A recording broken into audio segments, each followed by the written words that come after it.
Okay, have a great day, everyone. Welcome to our online lecture on Locre lesson number 8.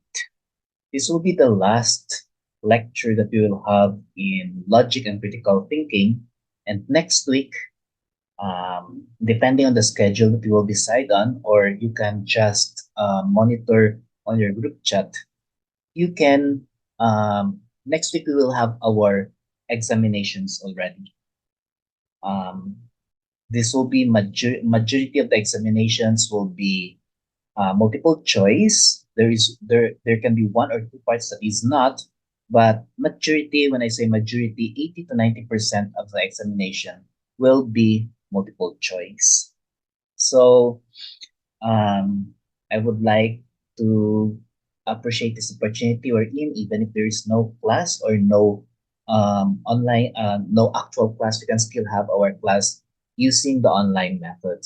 As of this moment, the teacher is still suffering from continuous injury to his clavicular humeral area, still without diagnosis, but it is most likely a muscular problem, or shall we say muscular tendinitis, the doctor is trying to say. And I am also using this time to have my enrollment for my thesis writing. So as not to waste our time, we will have our lecture via online. So again, this is logic and critical thinking, lecture number 8. Okay, and we will be continuing with this lecture through the YouTube recorded class lecture that we are having. Okay, so again, for the exam for HENOP and for LOCRE, just monitor from your GC, but for sure next week it will really be exams. Okay, now let us start with our discussion. So let us have the word to uplift our soul today. It says, democracy is beautiful in theory, in practice it is a fallacy, by Benito Mussolini. Well, yes, because if you come to think of it, democracy is very nice. But in a country like Philippines, democracy is very much abused. You can see our elections because of democracy. There is a lot of cheating, there's a lot of greed, there's a lot of abuse that is happening. So sometimes, even if democracy is good in theory, okay, in how we apply it, it's a different story, actually. Okay? So that is what is meant by our opening quotation for this book. Okay? Now for our biblical gem, James 1:5, it says, if any of you lacks wisdom, you should ask God who gives generously to all without finding fault, and it will be given to you. Now, if you have hard time with your classes, especially in your major subject, of course, I know you do not have hard time already with Locre and with Henop because I tried my best not to make your life as miserable as possible. We don't have assignments, we don't have quizzes anymore, we only have one exam. But if you have still other problems with your other subjects, okay, just ask God for help because God will generously help you. Now, when you ask God for help, do not be boastful. Sometimes you ask God for help because you want to top the class. You just ask God for help so that you can pass the subject, so that you can do good. Do not use God to become an instrument of your um, pride, an instrument of your, shall we say, wrong use of faith. God is never a fallacious object. So do not use God in fallacy. Okay? Now, let us have a review of the first part, which we have last time in our actual classroom. Okay, again, fallacy is an argumentation that seems to be correct in grammatical arrangement, but somewhere along the presentation, An error is being spotted, and oftentimes these are also called the invisible errors of reason. Now, dear students, if you come to think of it, I emphasize it very well that fallacies are actually very intellectual errors buried by intellectual people also who wanted to fool people in a way that they will not be what do you call this? They will not be caught. It will not be very obvious. So good to say that fallacies are actually intellectual errors that can only be done by intellectual people and can only be decoded by intellectual readers or intellectual students. So even in the decoding of these errors, you need a lot of intelligence to decode a fallacy. Okay? Now, going further, another definition is fallacy is a reasoning that is logically invalid or that undermines the logical validity of an argument. Often it is communicatively correct, but logically wrong or misleading. However, it takes a brilliant mind to uncover or discover fallacies. I have said this earlier already. I mentioned this. Only intellectual people can use fallacies to fool others, and only intellectual people can decode fallacies that intellectual people also has made. Okay? So, in order for you to decode everything, an average mind cannot decode all the logical fallacies in this world. You need intelligence. You need intelligence to uncover the fallacy. Okay. So, I want to bring out again the example in the Garden of Eden when the serpent said, "You shall not surely die." If the statement of the serpent is "you shall not die," it's correct. But the word surely there is a fallacious statement because at the end of the life of Eve, she died. Not necessarily there on the spot when she ate the fruit of the knowledge good and evil, but after the time that she accepted the fruit, her her deathless life, or what people her what do you call that? Immortal capability of life was lost because of that. So the word surely is a fallacy that if you are not intellectual enough to talk to the serpent, you will tend to say, the serpent is right, I did not die. But the serpent was wrong because Eve died some years later because of the word surely. Right? So, let's begin another milestone of discussion in our subject, logic and critical thinking, tackling now the second part of the fallacies. So, another contention, therefore, logical fallacies are intentionally hidden faults that are aimed to unconsciously fool or create mistake. Remember, dear students, sometimes fallacies are incorrect grammar, correct sentences, yet wrong purpose, wrong intention.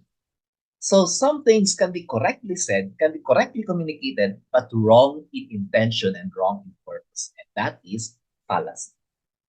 Right? Now, we are now tackling the fallacy of relevance. Okay? So raise yourself up and be ready. We will be tackling the fallacy of relevance. Okay, the first fallacy here is personal attack fallacy, or the other name is argumentum ad hominem. The meaning of this fallacy, dear student, is ignoring the issue by attacking the character or personality of the opponent, including name calling and mudslinging. So let me have an example there. Coco Martin said that poverty is the greatest problem of the nation and he will look after that. But how can he do that? He is only an actor and acting is his profession, which mimics reality. That is very impossible. Okay? Now, the explanation here is not because the person is only of lower forms of profession, example, Coco Martin is only an actor, that he cannot already influence or you cannot do anything that can change the nation. So you know that Coco Martin is right when he wanted to change the nation of poverty, but because you cannot attack what he is trying to tell us, you attack his person. So you know what personal attack fallacy often happens in court. If you notice in the court, okay, if a lawyer, okay, is representing a person who is correct, who is not the one lying, the person on the other side will not destroy the evidence of the person who is not lying, but rather destroy the reputation of the lawyer who is defending the person who is not lying. Because when the lawyer cannot be trusted, how can you trust his argument? Okay? So you get the point here? So sometimes, if we cannot destroy the argument of some people, we destroy the person. Okay. So example, you know that one teacher is teaching very well. Okay? Now, but you hate this teacher because um you have low grades in this teacher. So what will you do? You cannot fault the teacher. You cannot say anything against how the teacher is teaching.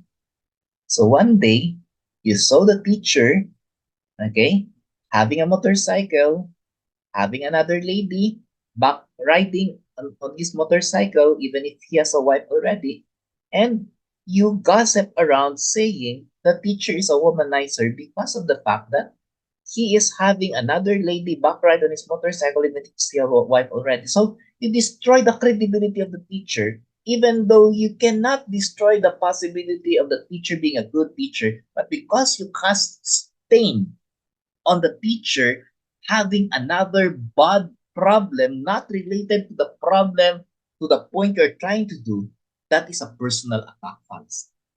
Remember, you won the battle, not um, and not addressing the point.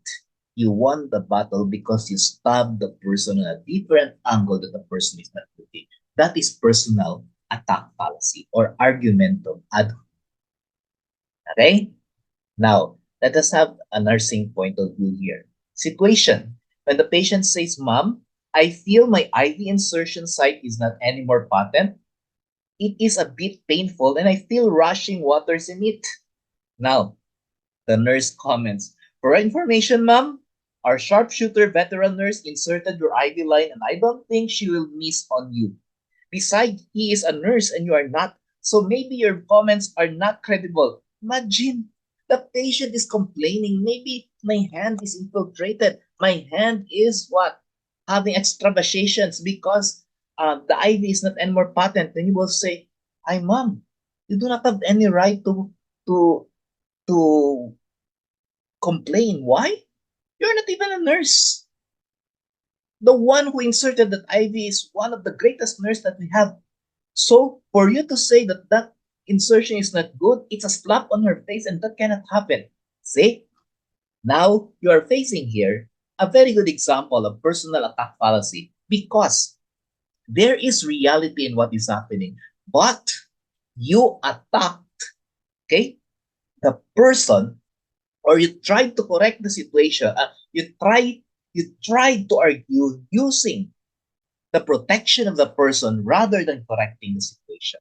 This is a personal attack fallacy or an argumentum ad hominem. Okay? So I hope you understand this already. Let's go to the second fallacy.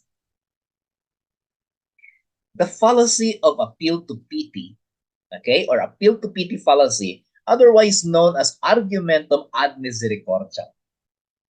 Okay, so what is the definition of this?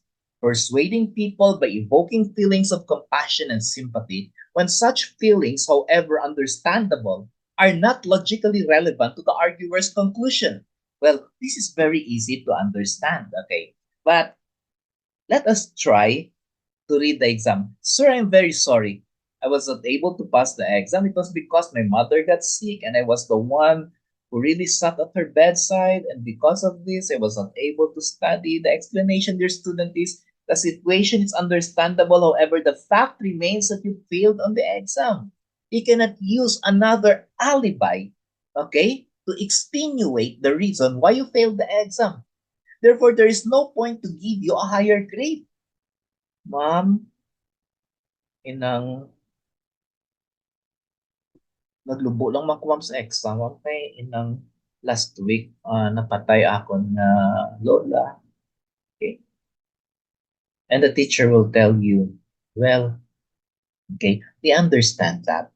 But it does not necessarily mean that if your grandmother died, your attitude and your routines will change towards education. And that is right. Okay? Things happen. But if you do not do something that cause another thing to happen, that cannot result to what? To letting another thing understand because you did not do something. So remember always, okay? Okay. So example, you go on a vacation and others are doing the research. When they come back, those who are doing the research have passed the research, you are on vacation, you will do some alibi, you expect the teacher to believe, but honestly, that cannot be what? That cannot be absolved or that cannot be misunderstood as something that the school will consider because of the fact that you have done something which is not correct in the routinary situation. So, amunikon kids, another, this is always what is happening. No? Ma'am, dysmenorrhea ako, bimang ko kahapon. No, dysmenorrhea ako, sakit-sakit. May.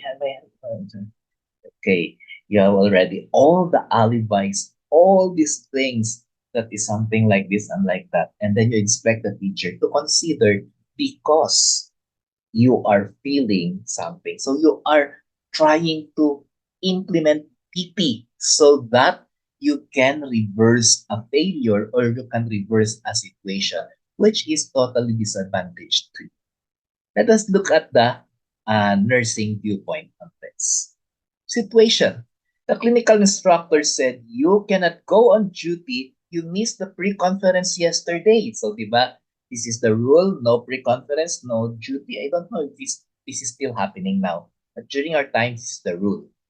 So the student nurse comments, Ma'am, I am very sorry. Yesterday, I have to look after my younger brother is so sick and my mother is not home. If not for this situation, I could have been absent from the pre-conference yesterday. This is reason enough, I guess, ma'am. So the teacher will say, well, I understand that your brother is sick, but the fact remains that you missed the pre-con, so you cannot go on duty. So the student starts to complain, starts to destroy the teacher, starts to say something. The teacher is not really cannot really understand.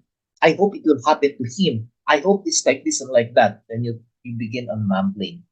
But the reality, people, is okay. Appeal to pity is a fallacy.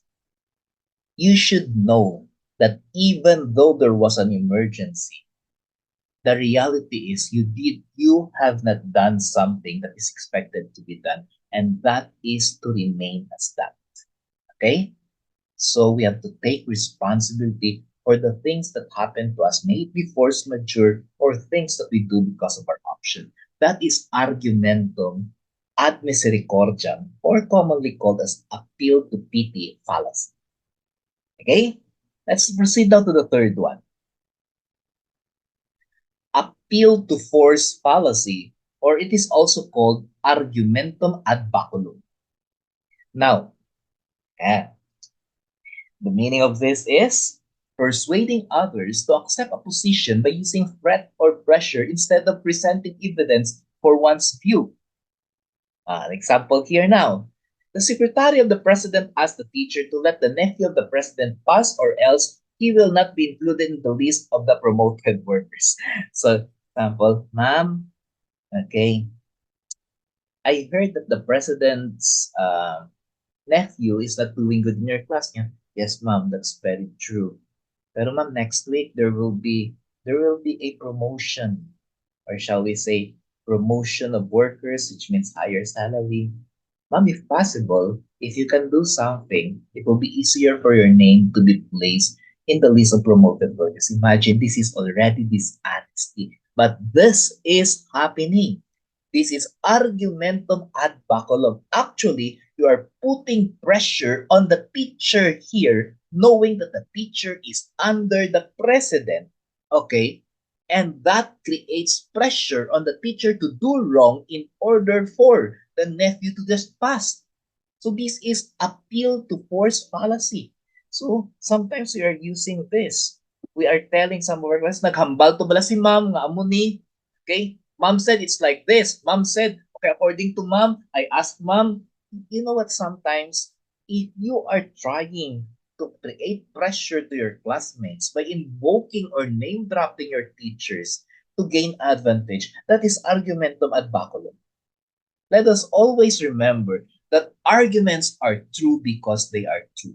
Arguments are strong because they are strong. They should not be true, they should not be strong because it is being supported by a higher authority that eliminates the right and the wrong and only leaves the wrong to be respected.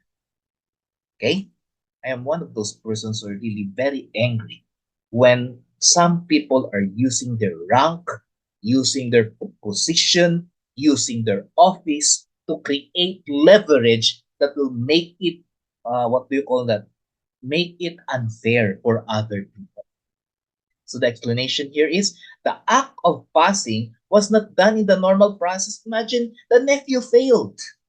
But just because he is the nephew of the president, you are already considering that nephew to pass. That is baculum.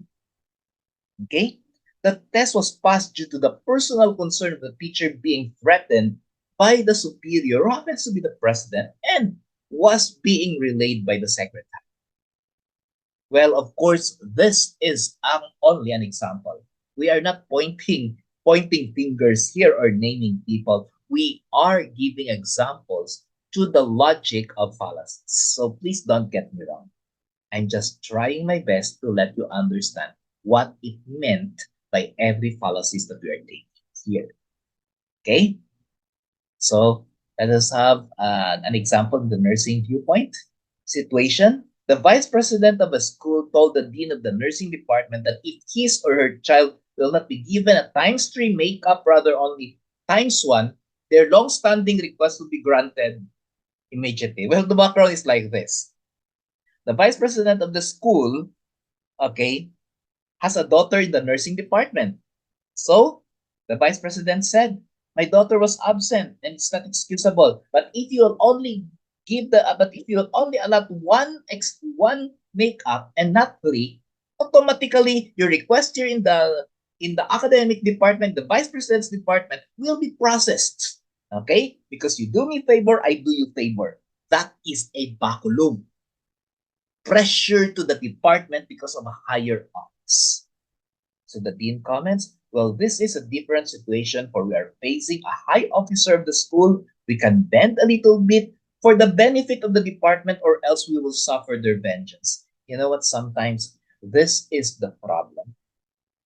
When argumentum ad baculum will be utilized by people in position, this will create goosebumps, this will create pressure, this will create torture in the lower department. And sometimes, because of our fear to lose our job, because of our fear to lose our position, to be degraded, to be demoted, we do what is wrong just to keep our positions in place, to keep our hands in place.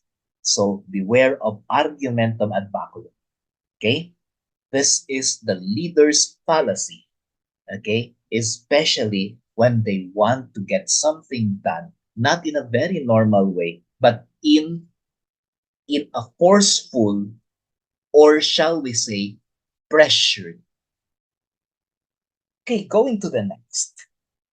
We have here the next, appeal to desire fallacy, or the psycho-emotional fallacy.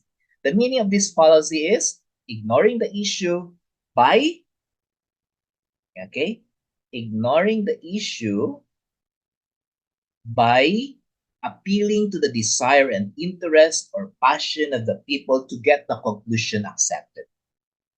Now, let us try here. A commercial Fit Your Butt soap will say, What soap do you prefer? One that will only give you a common effect or one that will have 99.9% of germs? You may have the freedom of choice, but if you want a healthy life, you should know what to choose. Okay?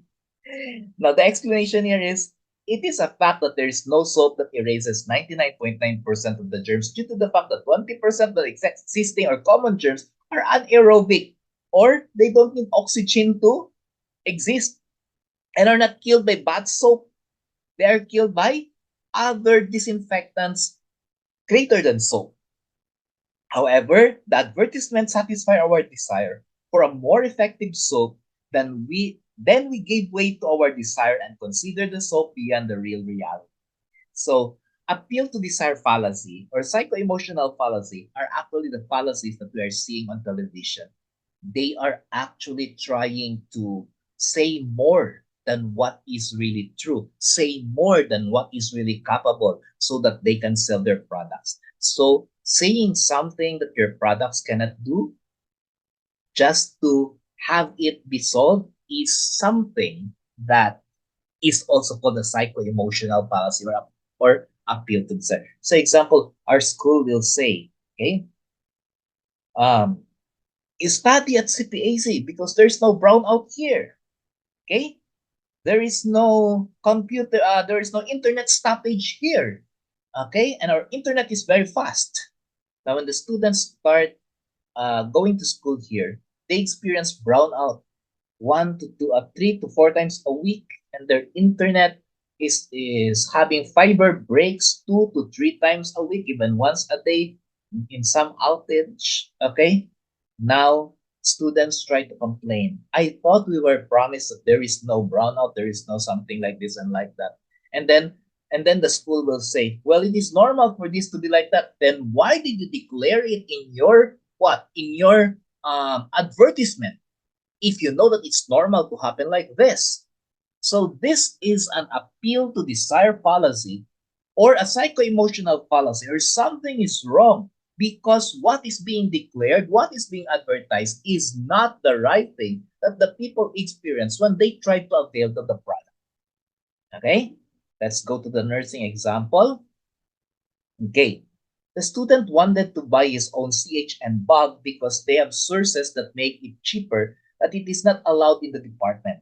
Okay? Siguro now you will not understand this one, but during my time, we are not allowed to buy our own CHN bag. It's a department that buys CHN bag. You just have to prepare your money, and then the department will provide everything.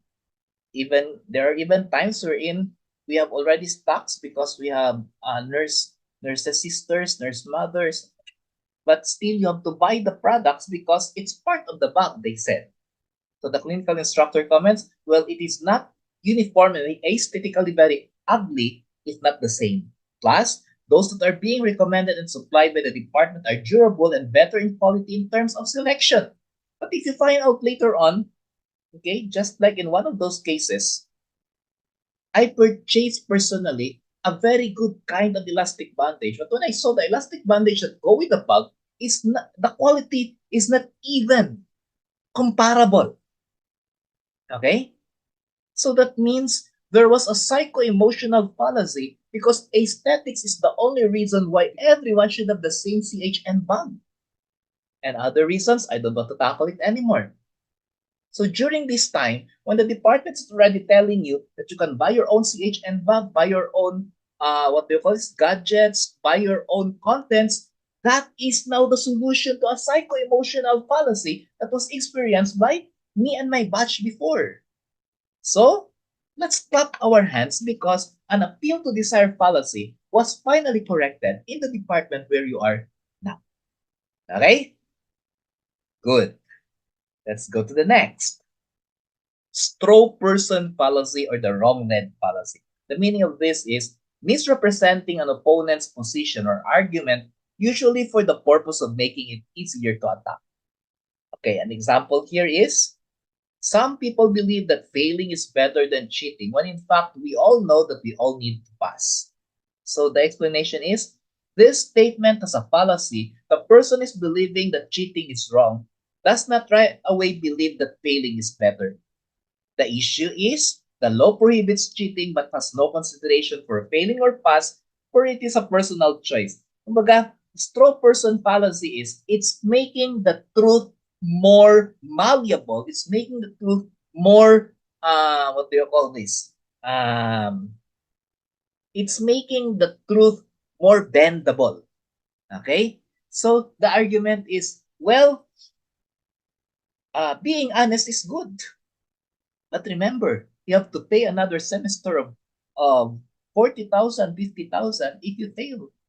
So maybe you can cheat once and pass and not pay 40 to 50,000, which is better. This is now the straw person here. You know that honesty is good, but you know that 40 to 50,000 to repeat a subject is a fortune, is too much. So, some people will say, diba, the right way is honesty is the best policy.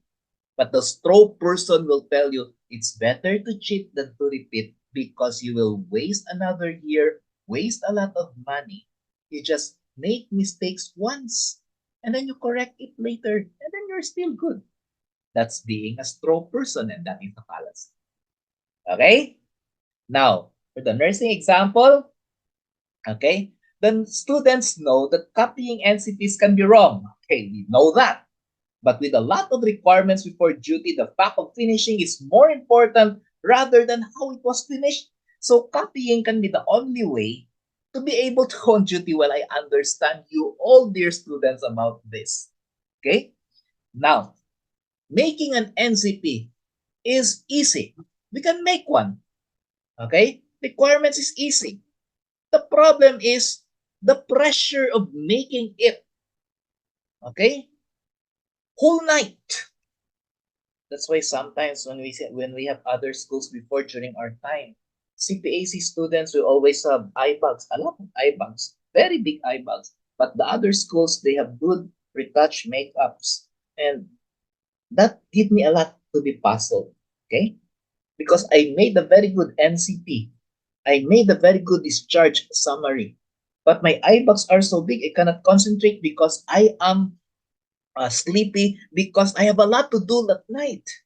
Okay? Whereas I saw my classmate who just copied his MCP, who just copied his discharge summary, and who did not even effort on other requirements, and he has a better duty because he slept a lot and has a better time.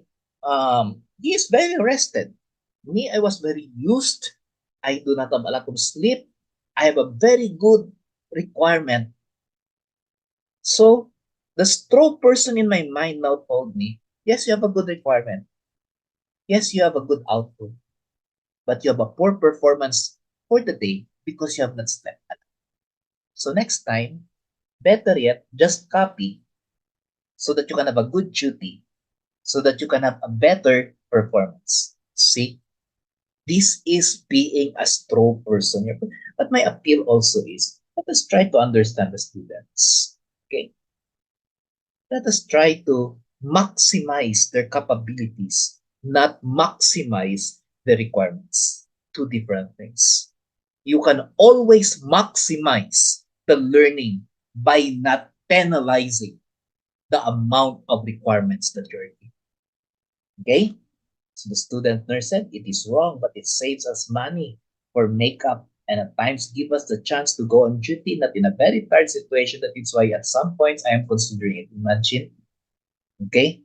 The students knows, but sometimes they also know that knowing is not enough because they might not have a good duty if they will stay very late. That is having a straw person or a wrong led thoughts. I hope you understand this one. Okay? Going further, begging the question fallacy or petitio principii. What is this? Stating or assuming as a premise the very thing that should be proven to be the conclusion. Well, this is a little bit complicated. Let's try to see the example. Did Jane stole something from my desk? Joy said, yes, I have seen something there a while ago. Did she really get it? Well, You are asked a direct question, but you answered with a similar question that is also prolonging the question. That is a fallacy. Muni bala kung sometimes our classmates, okay, when you will ask, when the teacher asks them a question, they will just repeat the question and feel as if they have helped the teacher. Pero kasipsipan lang eh. Okay? Pakitang gilas lang, wala rin namang contribution. Kasi sinabi mo, okay, class, okay, please bring your CHN bag tomorrow because we might have uh, a delivery in our community. Okay, student, you have something to say? Okay, ma'am, I just want to say, classmates, bring it sa aton CHN bag ha, because we might have a delivery tomorrow so we can have an experience. Imagine, you just repeat what the teacher is saying, but you're trying to gain your confidence of the teacher. You're begging to be known, begging to others to see as if you are above the rest, but you have not done anything. That is petitio principii. Okay? Begging the question fallacy, or shall we say, trying to be something even if you are still nothing. Okay? So let us have another example here. The teacher asked the students who used the mannequin last as the nurse's arts laboratory because one of the hands of the mannequin cannot be located until now. And then, the chef, okay, uh, raised her hand and said, "Ma'am, good day. Is it very true? Is it really true that the mannequin when last used was not placed well and fixed?" I told ka, ma'am, nga may nagamit gali isang mannequin pagkatapos wala nilagyan ayo.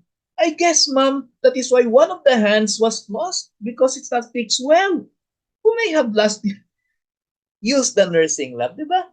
Nakakainis yung ganito. It's very frustrating to have a classmate like this who is just repeating, parroting the words of the teacher just to appear as if they have contributed something, but actually they just want to have mileage, they just want to have exposure, they just wanted to be heard as if they have done something but nothing. So that is a fallacy. In fact, that is called a petitio principii, or begging the question fallacy. Okay? I hope none of us are like this. Okay? Parrots are never good for learning. Okay? Let's go further. So, we have fallacy of relevance concluded. Okay. So, that is the last fallacy na gali, dear students. No? So, we will now have conclusion of the fallacies. Okay? So the question is, why is fallacy of relevance very dangerous? Well, the answer is also here. Fallacy of relevance is very dangerous because we are always doing this in our reasoning and argumentation, and we think this is right, but it is very wrong. Because argumentation that is only aimed to prolong the argument and not to suffice is in itself wrong. Well, this is sometimes the problem. We are solving the problem, a lot of people are talking, and no solutions are being given. Now, sometimes it's nice to solve the problem when all the people are quiet and only those who have good solutions in mind will say something. Not because you are always talking in class, does that mean that you don't contribute to the learning of others? Most of the time, when you always talk in class, you are contributing to the misery and the frustration of others. Okay? So, better yet, when you have nothing good to say, stay silent, collect your thoughts, and say it only when you have already a very good and compounded uh, idea. Okay? Fallacy of relevance is also dangerous because it can either use the extremes of force and pity. So we said earlier, okay, you can either use your influence, okay, to make wrong things look right, or you can use your pity, okay, to let the person who have implemented a correct law reconsider just because of pity. Okay? But let me remind you, force and pity are all wrong. We have to be responsible of what is happening to our lives. Remember, when we bend to get something, it does not make it right. It only caters to the wants of the argument maker. And once the argument maker thinks that he can always get what he wants, then the fallacy continues and continues, and the person being very intelligent will use that fallacy to always control others. This is often a mistake that is overlooked because it is not the matter of argument, rather, it is the point and sharpness of the argument. Again, it is not the matter of the argument, it's not how many times you talk, it is how good your point is when you start talking. Remember that always. Okay? Mhm. So, let us see brain drain. Okay? I don't think I still have to tackle very deep brain drain with you, but let us try to see. We have already finished our chapter on policies, but this lecture includes brain drain, so let us go over brain drain.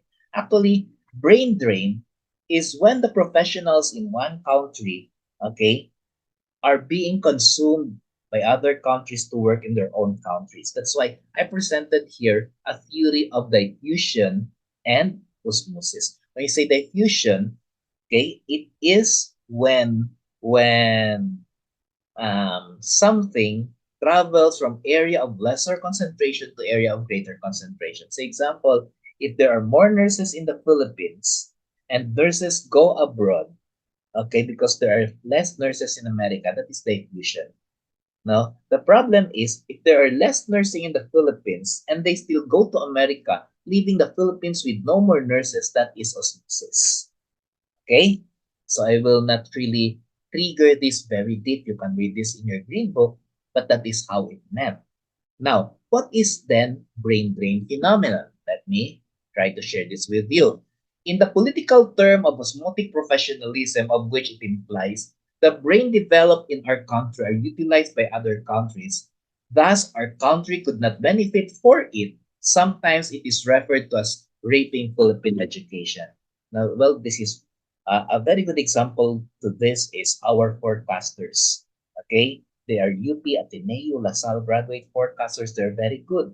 But because of low salary, okay, you cannot see them now. Some of them are doing private works like just like that one in ABS-CBN. Okay, their resident meteorologist is formerly a pag-asa forecaster, but because of low salary, he transferred to private sector.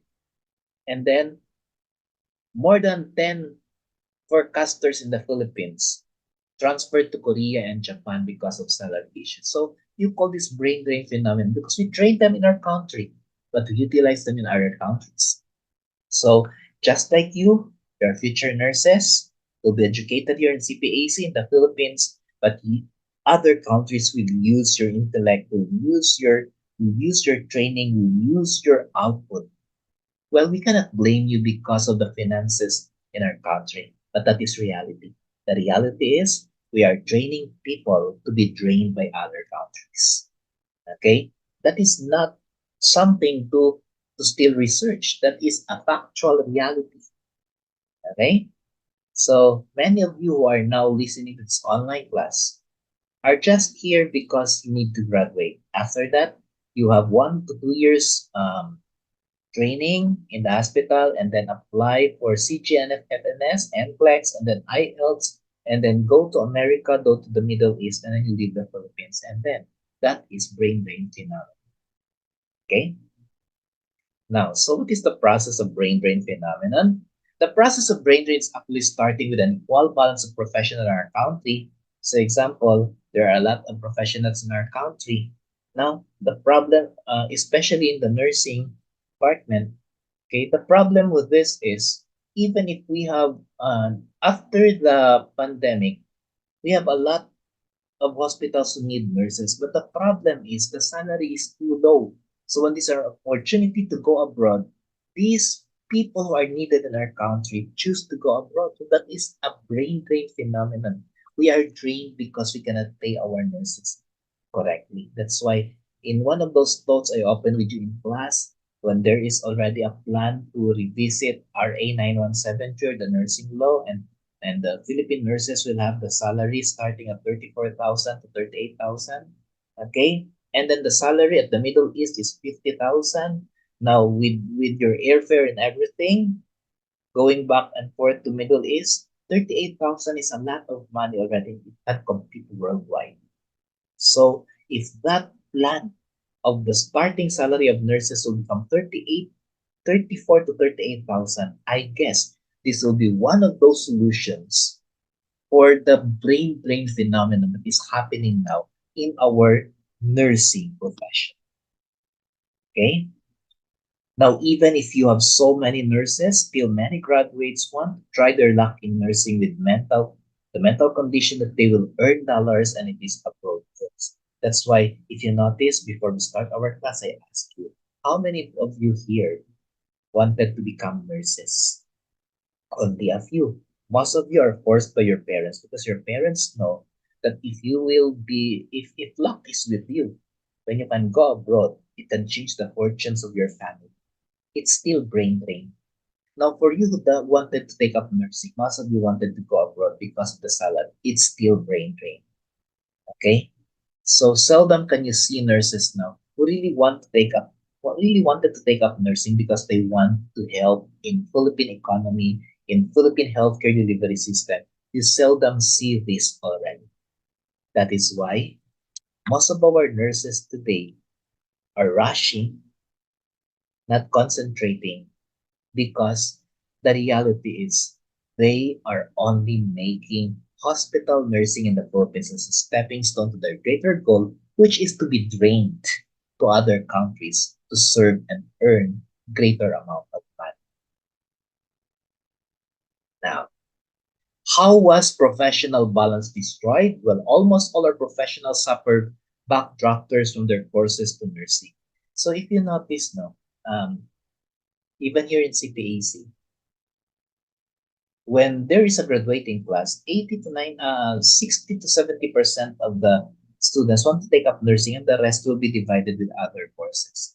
So you know that these students do not want to take up nursing, but this is the best way to become what? Rich professionals in the future. This kind of thinking is the one that is making our country imbalance. Sana future engineers pa yun eh. Pero because there's money in nursing, they did not take up engineering, they become average nurses, they graduate and went out of the country. They could have been good engineers, they could have been good lawyers, but because money is with nursing, they took up nursing. Okay? This imbalance did not only lessen our professions graduate, but it also caused so many unemployment due to the overflowing nursing graduates within our country. So you can imagine that we lack teachers in CPAC. We lack teachers. To be honest, Casey. Come to think of it, our vice president for academic administration is a nurse. Should have been a teacher. Okay? Our social science teacher, one of them is Ma'am Lasso, is a nurse. Okay?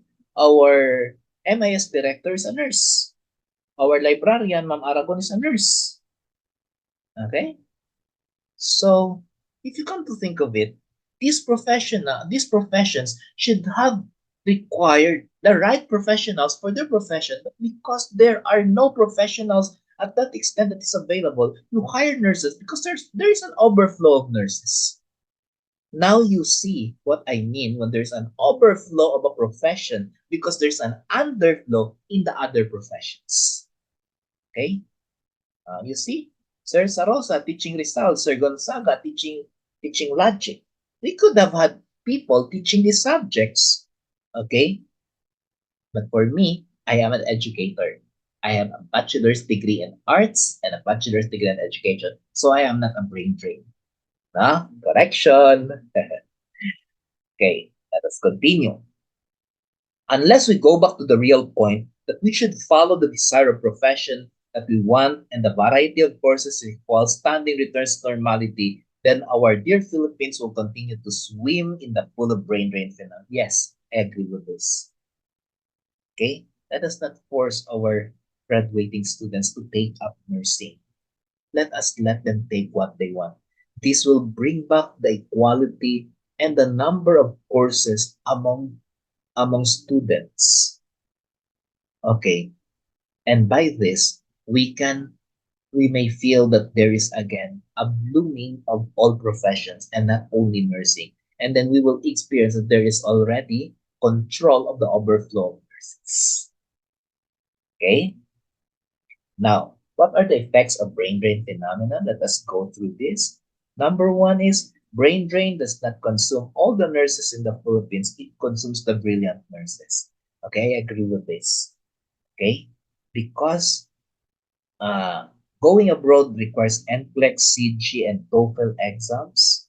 So only those who can pass these exams are the intellectual nurses. So the tendency is you will remain to work in the Philippines if you cannot pass these exams, meaning our quality nurses goes abroad because they're intellectuals. And our nurses cannot pass these exams, stay in the Philippines. You get my point? So the lesser intellectuals will work in our country and the more intellectuals will work outside. That is a brain drain of intellectual nurses. Okay? Now, aside from nursing, we are also suffering brain drain forecasters. I've already mentioned that before. Wow, I know these two persons here. Oh, hello to the green and the blue person there. One of the best nursing system in the world is Philippine nursing system. We cannot deny the fact. Yes, okay. Hospitals in the world hire Filipino nurses because we have the best system. Okay. Today, our assets are being drained to international schools such as US, India, Western countries, and other places to start to implement a nursing program. Pero this is just fast becoming the IRRI of Philippines by International Rice Research. You know, Philippines studied rice in the early 70s. Today, Philippines cannot produce a good rice. Those who studied in our country like Vietnam, Thailand, Indonesia, and Japan, they're producing better rice than us. This is what will happen to nursing. They are we are draining our best nurses in other countries and they're starting nursing schools and we will wake up one day that their systems are better than us. Professionalism is already an issue of economic survival. Okay?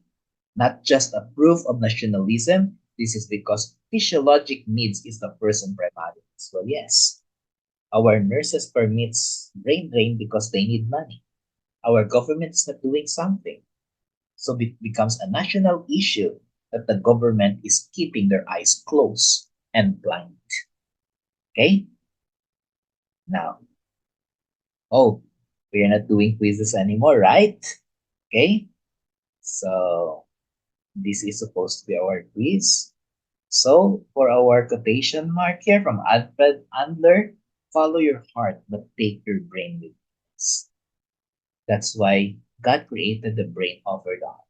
Even in your love life, remember that always. Put your brain on top of your mahal mo. You love the person, but the person is an addict. The heart will say go go go. The brain will say no no no. Why? Because the brain knows that after you will be married, you will always take care of an addict, and that is a lifetime curse. The heart did not notice that, but the brain knows that. So always take your brain with you, even if you're following her. So, as usual, my final message for you, brain drain phenomenon, serving a local system is always the best part of my career signature. However, there will always be a time when decisions will be made, especially when there will be inadequacies already in terms of the socio-economic needs of man. Remember always a good work with a small pay will not be enough to raise a family. A work we don't feel good but with a big pay can raise a family but can't live happiness. This is a great dilemma to the Philippine profession. I am not telling you that I am a saint. No?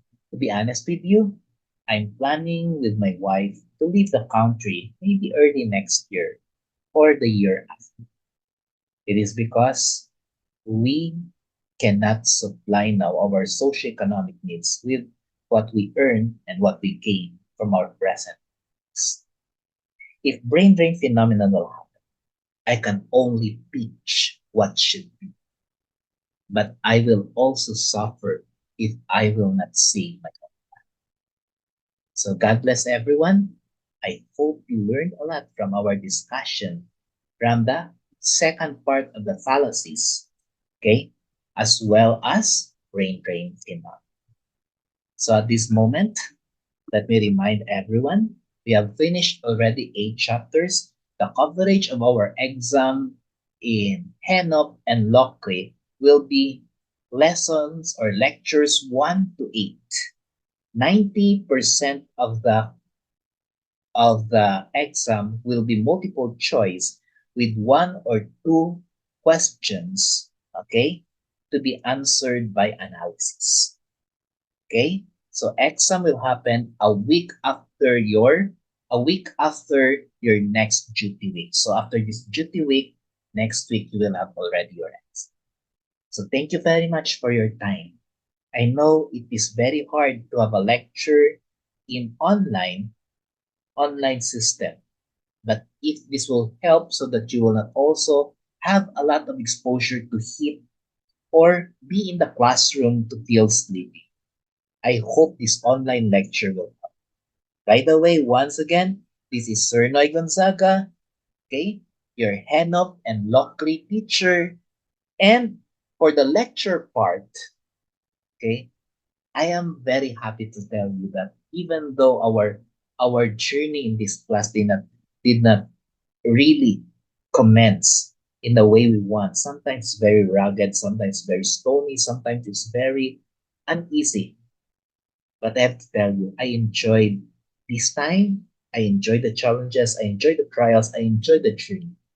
God bless everyone. Sir Noy is now signing off. See you a week after next for our next. God bless.